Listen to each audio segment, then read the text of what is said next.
निसर्ग नेहमी बदलतो. बदल हा निसर्गाचा अनिवार्य असा घटक आहे आणि तो त्याचा स्वभाव आहे.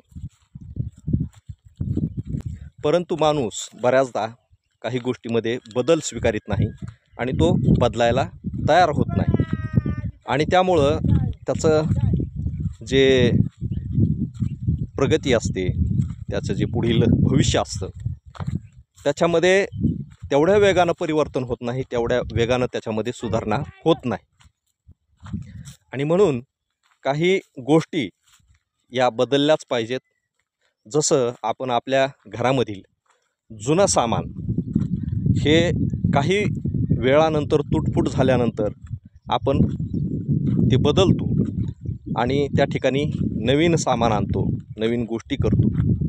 अगदी त्याप्रमाणे आपल्या जीवनामध्ये जर शांती आणायची असेल, आपल्या जीवनामध्ये प्रगती आणायची असेल तर, आणि आपलं गाव सुधारायचं असेल तर बदल हा आवश्यक आहे.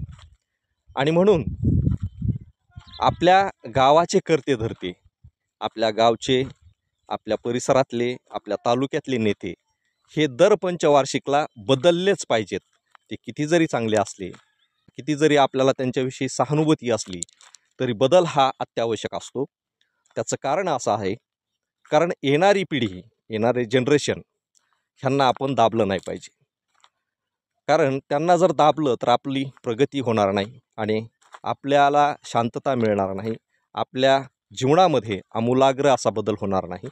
आणि म्हणून बदल स्वीकारणं हे अत्यंत अपरिहार्य आहे. आणि त्यासाठी आता निवडणुका येत आहेत. चांगली माणसं निवडा, नवीन माणसं निवडा, संधी द्या. कारण प्रत्येक माणसामध्ये काही ना काही कौशल्य दडलेलं असतं. प्रत्येक माणसामध्ये काहीतरी वेगळेपण त्याच्यामध्ये प्रकृतीनं, निसर्गानं दिलेलं असतं.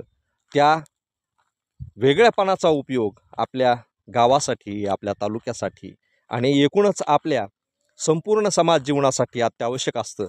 म्हणून निसर्ग नियमाप्रमाणे चाला आणि आपल्या जीवनाला सुखकर करा, आपल्या जीवनामध्ये वेगळेपणा आणा.